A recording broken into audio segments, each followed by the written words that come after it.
Salut tout le monde, bienvenue à cette 11e vidéo sur le jeu Here I Stand, publié par GMT Games en 2006. Dans ce vidéo, on continue notre playthrough et je dédie ce vidéo à notre pape agressif qui s'est fait surnommer dans notre game le Panzer Pope. J'ai trouvé ça très à propos. Notre pape qui arrête pas hostie, de bâtir des troupes puis de se battre plutôt que de faire la contre-réforme. Alors les gars, on va voir où ça va l'amener. On part ça avec moi, bien sûr. Je joue Spring Preparations pour les CP. Et sans grande surprise, je bouge ma grosse crise de stack naval. Pour un point, je la bouge dans la Ionian Sea. Et pour 2 points, je vais venir faire de la piraterie. Ça, c'est site. Pour 2 points, je vais venir pirater cette six zone-là. Où là, c'est normalement très bon parce que j'ai seulement un décompte, puis j'ai quand même droit à mes 3 dés de piraterie. Alors, pas de surprise là. Le décompte est un 3, fait que je perds pas de corsaire. Mes 3 dés à moi, 2, 6 et 4. Fait que je peux pas chialer, c'est la moyenne. J'aurais aimé ça en hostie un autre succès parce que le Habsburg aurait été obligé de me donner une carte, mais malheureusement, ça n'a pas été le cas. N'empêche, je gagne un VP de piraterie, puis je commence, tu sais, je veux dire, je suis dans les meneurs. On va le dire de même. C'est sûr que dans Here I Stand, c'est un peu compliqué, là, à calculer. Tu sais, l'anglais va avoir 5 VP de plus quand Edouard va naître. Après ça, il va commencer à avoir des VP assez facilement quand la réforme va se rendre en Angleterre. Là. Fait que, tu sais, je recheckais ça, puis câlisse, vraiment, là, tu sais, l'anglais a une game de merde, totalement. Puis n'empêche, un jet mardeux d'accouchement, puis il remonte à 16, esti, puis il revient dans la game. Anyway, on ne pas tout de suite. Habsbourg. Fait que ce n'était pas un bluff. Ils jouent leur home card pour l'événement, téléportent notre ami Charles ainsi que le duc à Barcelone. Fait que Chris, il me laisse Vienne, apparemment. Ou en tout cas, j'aurais pas une super grosse résistance, là. Puis toute cette patente-là, ce n'est pas un bluff. Il charrie. Fait que ça c'est gratuit avec l'événement, la téléportation de Charles. Pour 2 CP, un CP pour s'en venir ici, un CP pour débarquer à Nice. C'est recommandé de ne pas prendre de chance parce que si vous débarquez à Marseille direct, des fois, le Français pourrait tenter de faire une field battle, puis en cas de défaite, ben Charles peut pas retraiter, puis il perd tout, là. Puis il est capturé, puis il envoie d'autres. Fait qu'il débarque à Nice, troisième CP, euh, il vient prendre le contrôle de Nice, quatrième CP finalement, il s'en vient à Marseille. Fait que là, il y a un petit pied à terre en France où il peut retraiter au besoin. Puis avec son dernier CP, question de ne pas laisser vide, il va venir recruter un mercenaire à Barcelone. On est-tu capable de faire ça intelligemment? Ouais. Remplacer ces deux-là par ça ici. Pas les deux, Chris. Flipper ça à mercenaire. Viens mettre ça ici. Puis ici, on va retourner ça dans le pool. Alright. Fait que, il y en a après le français. Fait qu'il va piétiner le français. Là, il n'y a pas grand monde, là. Il y a 5 troupes régulières. Et avec une grosse carte, Francis pourrait descendre avec toute sa stack en TK. Intéressant, Chris. En voyant ça, moi, publiquement dans le chat, je dis aux Français, si tu as besoin d'aide, dis-moi les. C'est sûr, moi, j'ai la goutte. Fait que j'aurais pu, tu sais, dans le fond, j'aurais pu laisser Charles se téléporter pour plus l'avoir dans les jambes. Ça, c'est sûr que je veux pas empêcher sa téléportation puis le laisser à Milan, puis là, qu'il n'y ait plus rien à faire, puis qu'il se dise, bon, ben, Calis, on va aller me battre contre l'Ottoman. J'aurais pu le laisser se téléporter, mais après ça, jouer la goutte pour l'empêcher de se déplacer. Des fois que le Français aurait voulu renforcer Marseille, voyant que ce n'est pas un bluff, puis que Charles est vraiment rendu là. Euh, Puis l'autre chose, évidemment, je pourrais péter les bateaux, moi, quand même assez facilement avec ma grosse crise de Doomstack. Fait que ce qui empêcherait normalement le Habsburg de faire son assaut. Le Français, il me dit, on va attendre un petit peu, on va voir comment ça se développe. Parfait. De toute façon, le Français est vraiment dans le schnout. Puis là, tu sais, même si je l'aide là, est-ce que vraiment il va se remettre de ça? C'est sûr qu'il peut faire sue for peace. Mais tu sais, disons que l'étoile du français a pâli, là, tu sais, puis moi, en échange de jouer la goutte, mais j'aurais peut-être demandé, mettons, une carte au prochain tour, mais tu sais, ça hypothèque le français au prochain tour. Fait que aurais-tu vraiment fait ça? Pas certain. Autrement dit, comme c'est souvent le cas dans Here I Stand, je suis pas sûr que le français est prêt à payer le prix qui fait du sens pour moi. Parce que des cartes, je n'ai pas 60, là. Fait que de jouer la goutte pour l'aider, je l'aime bien le français, là, mais faut qu'il y ait de quoi pour moi, là. L'anglais, enfin, joue sa home card et demande le divorce. Fait que ça, c'est où? Ça, c'est ici. Alors, il demande de divorce, fait qu'il va jaser avec le pape dans la prochaine phase de diplôme. Il est plus que temps qu'il voit ses affaires maritales. Le français, c'est une tristesse infinie en tabarnak. C'est d'abord une tristesse infinie parce qu'il joue le maître de l'Italie, cette calice de mandatory event-là qui, on dirait, est toujours dans le calice de deck, puisqu'elle ne s'en va pas. Il joue ça pour 2 CP. On va y revenir à ce que ça fait, là, cette crise de carte-là, là, pour ceux qui sont pas familiers. Et à ma fucking surprise, que je comprends absolument rien, il recrute une squadron à Rouen. Je ne comprends pas ça pantoute. Man, t'es en train de se faire piétiner dans le sud, il recrute une squadron à Rouen. Où c'est que tu t'en vas avec ça? L'anglais en a trois. Où c'est que tu t'en vas avec ça? Je le sais aussi que Julia Gonzaga a une minable carte d'un CP dans sa main. Fait que que fait-il? Je- Là, j'avoue, je n'ai aucune idée. Ça avait pourtant jusque-là l'air d'un joueur qui avait du vécu, quoi, qui n'utilise pas sa home card pour les châteaux. Fait que là, on dirait que je commence à douter, là. Mais calisse, là, quand l'équilibre est brisé de même dans Here I Stand, parce qu'il y a un joueur qui fait un petit peu n'importe quoi, là. euh, En tout cas, on va lui donner le bénéfice du doute. Et c'est peut-être quelque chose que nous autres, on ne sait pas. Mais là, la mauvaise nouvelle, le maître de l'Italie, c'est que, dans le fond, là, bon, les pouvoirs qui contrôlent ces endroits-là, au moins il l'a joué avant que le pape conquiert Genoa, mais n'empêche, le pape contrôle Florence et Venise. Alors, il peut piger une carte. Puis surtout, le pape, je m'en calisse un peu, le Habsburg contrôle Naples et Milan. Fait que le Habsburg pige une autre calice de cartes. Après impériale coronation, il pige une autre carte pour le maître d'Italie. Il n'y a pas de fin à la main de carte du Christ de Habsburg. Allez me dire, c'est plus le problème du français en ce moment. C'est le problème de tout le monde quand un joueur a comme 8-9 cartes et ça ne veut pas baisser. Notre ami le Panzer Pope va jouer Old Alliance pour les CP. Alors 3 CP. Alors il fait son assaut à Gênes. Il est correct au niveau de ses bateaux. Fait que lui, il a deux minables D. Hein. Le pape n'a pas de leader militaire. Là. Fait qu'il a deux minables D. Il roule 6 et 3. Il fait quand même un hit. Et les braves génoïens, roulent 3, 2 et 6. Alors le pape perd un régulier. En fait, perd un mercenaire. Bon, puis lui tout, flèche face du change. Puis le Génois en perd un. Là. Fait que, bon, je suis sûrement capable ici, oui, remplacer 2 1 par un 2 puis venir y mettre. Fait que là, telle est la situation. Mais le pape ne se contente pas de ça, veut finir la job au plus Chris, puis pourquoi pas cette carte de 1 là qui donne pas grand chose. Il joue Siege Artillery qui lui donne 2 dés d'extra, mais qui touche sur des 3 ou plus. Et il roule 6 et 3. Alors c'est plus que suffisant. Il conquiert Genoa. Alors ça, c'est éliminé. Le boat est éliminé. Ça va sur le turn track avec Andrea Doria. Et Genoa appartient maintenant au pape. Just like that. Et ces deux VP, le pape est rendu à 21 VP. Et surtout, ouais, il pige 4 cartes vraiment confortables. Je pense que ses rêves de conquête vont s'arrêter là, là, parce que le reste, sans leader, c'est pas facile. Là. Mais sait-on jamais, il nous surprend depuis le début, c'est le Panzer Pope après tout. Et il reste 2 CP. Puis lui, c'est Keep Things Simple.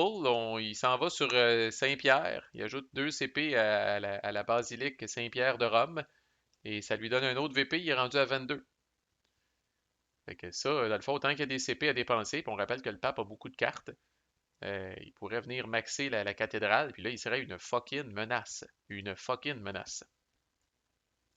Mais bon, le protestant est supposé d'avoir un bon tour. C'est ce qu'on va voir. En parlant du loup, le protestant joue Surprise Attack pour 2 CP. Puis là, dans le fond, on va s'en venir ici. Alors, premier CP, il termine le Nouveau Testament allemand, ce qui lui donne 6 jets de réforme avec un dé de plus à cause de Printing Press. Vous l'avez dit qu'il y aurait un gros tour. Fait qu'on part. Magdebourg. Un pour Brandenbourg, un pour les troupes. Un pour Wittenberg, un pour les troupes, un pour Luther et plus un pour euh, la Printing Press. Fait qu'il y a 6 dés. 3, 6, 3, 3, 4, 6. Alors, c'est un vif succès. Erfurt, 1, 2, 3, plus 1 pour Printing Press, donc 4 dés. 6, 2, 6, 3. Les 6 sont sans appel. Merci beaucoup. Stettin, ici. 1 pour Brandenbourg, 1 pour les troupes, 1 pour Printing Press. 6, 3 et 1. C'est bon. Ça va bien en esti ses affaires. Il continue sur la côte. Lübeck, 1 pour Brandenbourg, 1 pour les troupes, 1 pour Stettin, 1 pour Magdebourg, 1 pour Printing Press. 3, 2, 2, 4 et 1. Il refroidit un petit peu. 4 est son plus haut. Par contre, le pape a seulement un dé à cause d'Hambourg. Un dé minimum, en fait. Et le pape brasse 5. 5 dés contre 1. Le protestant gagne les tailles, puis c'est le pape qui réussit ça. Alors, Lübeck chie. Il s'en va à Brunswick, 1 pour Cassel, 1 pour Magdebourg, 1 pour Printing Press. Il roule 3, 4 et 2. Alors, 4 est son plus haut. Le pape a 2 dés. Il roule 6 et 6. Alors, Brunswick, ça fail. Et Bremen, finalement, 1 pour Munster et 1 pour Printing Press. Le protestant roule 1 et 2. Alors, le cœur n'y est plus. Contre 2 dés pour Hambourg et Brunswick. Le pape roule 6 et 2. Les 3 premiers atomes pour marcher, mais les 3 derniers ont failé misérablement. Puis avec son dernier CP, il va venir avancer de 1 sur la Bible allemande et il va venir commettre Mélenchon. My God, il utilise un reformer, ciboire. Il va venir commettre Mélenchon pour avoir un bonus, pour avancer d'un de plus. Ce qui lui permet d'être à 2 pour la Bible allemande. Ça revient à moi. Je joue enfin mon événement, là, les Akinji Raiders, pour piquer une carte de la main du Habsburg. Je pogne de Wartburg. Ça aurait pu être pire, mais ça aurait pu être mieux. Fait que pour moi, ce n'est qu'une carte de 2 CP. Puis là, on pourra dire, ah, Marco, t'as joué une carte de 3 CP, puis t'as ramassé qu'une carte de 2 CP. Mais je l'ai piqué de la main du Habsburg. Fait que c'était ça le but aussi. Et certains, si vous me posez la question, j'aurais-tu aimé mieux une carte de 3, 4 ou 5? Oui. Mais I guess, ça aurait pu être une carte de 1. Fait qu'en tout cas. Allons-y comme ça. Le Habsburg joue la Mandatory Event Defender of the Faith. Alors, il joue d'abord les CP. Il va venir faire un assaut à Marseille. Et rien n'a été fait pour empêcher ça. Alors, lui, il a 5 divisé par 2, round-up, ça fait 3, plus 2 pour Charles. Il a 5 dés. Ça, il prend 2 hits. Il roule 4, 6, 1, 5 et 4. Alors, c'est réussi. Puis en défense, le français roule 1, 6 et 1. Quand même important, le jet de défense du français, s'il veut que ça arrête là ou si pour pas que le Habsburg continue. Fait que ça, c'est bye bye, bye bye, bye bye. Et le Habsburg prend le contrôle de Marseille. Fait que là, vous allez voir comment ça fait pitié un peu, là. Mais là, le français, là, euh, au niveau des VP, il est rendu à quoi? Il est rendu à 15. Puis le Habsburg, à un moment donné, la menace, c'est pas tant les VP. Les fois que j'ai vu le Habsburg gagner, c'est souvent sur l'auto-win militaire, de placer tous ses keys. Il est à 2 keys de gagner automatiquement, nonobstant les VP. Ça, c'est instantané, je pense, dès qu'il place son dernier carré. Ensuite, il bouge tout le monde à Avignon. Ça a l'air que c'est pas fini. Mais là, Chris, 4 bonhommes, en tout cas. On va voir. Et là, Defender of the Faith, ça permet au pape de faire 3 tentatives de contre-réforme. Et si c'est joué par l'anglais pige une carte, et ce n'est pas le cas. Alors, autour du pape d'essayer de la contre-réforme, il essaye d'abord Munster, qui est ici. Fait que Cologne a l'air. Ouais, fait qu'avec Munster, il y a 1, 2. Il y a 2 dés de base, il roule 3 et 4. Le protestant a 1, 2, 3. Le protestant a 3 dés, le printing press ne s'applique pas. Il roule 5, 6 et 3. Alors ça fail. Tant que le pape est pogné avec ses 2 papes qui soquent de début de game, il ne gagne pas les tailles sur les contre-réformes. Il essaye à trire. Je comprends qu'il y a beaucoup de dés quand même. 1, 2, 3. Il y a 3 dés à trire à cause des troupes catholiques. Habsburg. Il roule 2, 4 et 4. Malheureusement, le protestant a beaucoup de dés. Il y a 2 dés pour les troupes qui sont là. Un dé ici, un dé ici. Fait qu'il y a 4 dés. Pour égaliser 4, il roule 4, 1, 5 et 4. Fait que ça chie. Puis finalement, il manque un petit peu de cible. Peut-être il essaye Stettin avec un dé. Il roule 1. Alors ça, c'est un auto-fail. Puisque le protestant gagne les tailles. Fait que ça n'a rien calissé. Un Defender of the Faith au niveau du portrait religieux. L'anglais joue les Anabaptistes pour les CP. Et l'anglais envoie une colonie. Commence à s'intéresser au Nouveau Monde. C'est about time. On va dire qu'il envoie un Jamestown. L'anglais en profite pour dire dans le chat, ben moi je surveille les arrières du français. En voulant dire, mais c'est vrai. Le pauvre français, s'il décide d'aller s'opposer au Habsburg, l'anglais va y sauter dessus. Quoique là, l'anglais commence à plus avoir de cartes. Fait qu'il n'y a pas vraiment de menace, mettons, de sauter sur Paris ou whatever. Il n'y a pas ce qu'il faut dans sa stack pour avoir un gros combat. Le français joue sa home card, mesdames et messieurs, pour les CP, encore une fois, pour un 3e tour d'affilée. Et 2 CP, il vient crisser un squadron ici. 2 CP, il vient crisser un squadron ici. Et avec le 3e CP, il bouge tout ce monde-là dans la Manche pour un hostie de combat naval épique. Là, je me dis, il y a une carte il fait probablement tout ça parce qu'il y a une carte pour qu'il rajoute des dés sur un combat naval. Mais il joue pas de carte, l'anglais joue pas de carte. Fait que c'est 6 dés contre 6 dés que le plus merdeux gagne. Le français roule 1, 5, 4, 6, 1 et 3. 2 hits.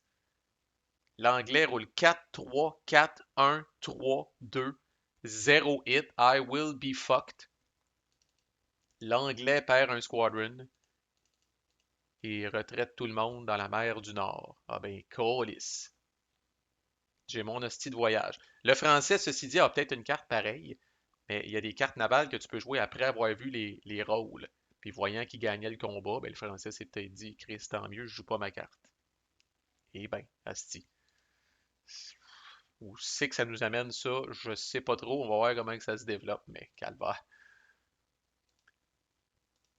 Le pape, fort de la stratégie que mon ami Tim appelle la stratégie de force brute, joue Unpaid Mercenaries pour les CP et calisse tout ça dans la basilique Saint-Pierre. Why not? 1, 2, 3. Il est à un CP d'avoir un autre VP. Pourquoi pas, Chris? Ça a l'air que ça va bien, ces affaires. Et il joue la comète de Halley pour la première partie, forcer le protestant de discarter une carte aléatoirement. Fait que le protestant, évidemment, est en calice de ça. Et moi, je suis un petit peu en calice de ça. Pourquoi? Parce que le protestant discarte Roxelana. Alors, cette fameuse carte anti-ottoman chiante que j'avais demandé aux protestants, si jamais ça la donne, garde-la dans ta main pour pas que le Habsburg l'aille. Ben là, elle est dans défaut, ça va être rebrassé dans le prochain deck. Puis, tu sais, en tout cas, parti comme il est là, la style de Habsburg va sûrement la piger. Et le protestant, pour fermer la marche, joue Smallpox pour les CP. Pour 2 CP, il fait un traité euh, en Allemagne. Alors là, il retente de convertir là, les évidences. Il s'en vient encore à Lübeck. 1, 2, 3, 4 et 5 D. il roule 1, 4, 5, 5 et 1. Le pape contre avec un dé, il roule 5. Alors finalement, Lubeck est converti. Là, il réessaye Brunswick 1, 2 et 3 avec Printing Press. Il roule 1, 4 et 1. Il n'y en aura pas de facile. Le pape a 2 dés, mais il roule 1 et 3. Alors là, c'est le pape qui est cold. Brunswick est converti. Il essaye ensuite Hambourg avec 1, 2, 3 dés. Il roule 6, 1 et 1. Succès automatique. Et il essaye Bremen avec 1, 2, 3, 4 pour Printing Press. Il roule 6, 1, 4 et 5. C'est un succès. L'Allemagne est protestante en sacrament. En sacrament, mesdames et messieurs. Lui attend la Ligue de Schmalkalde de pied ferme. Very interesting game. On se bidonne. Je sais pas. Bon, moi, personnellement, j'ai prévu de m'en aller sur Vienne. Pour les autres, je peux pas dire jusqu'à maintenant. On voit comment ça se développe. Ça ici, c'est extrêmement intéressant ce qui va se passer là. Callis, le Habsburg, veux-tu vraiment s'en aller sur Lyon ou se rapprocher de la grosse stack? Ciboire, il court le risque de s'en faire crisser une, mais en tout cas, il y a tellement de cartes, il peut avoir des cartes de réponse puis des affaires de même, là, parce que là, tout le monde commence à avoir vraiment, vraiment moins de cartes, à part le Habsburg, qui a un avantage crissement indécent. Fait qu'on va voir comment tout ça se développe dans le prochain vidéo. Manquez pas ça. À plus.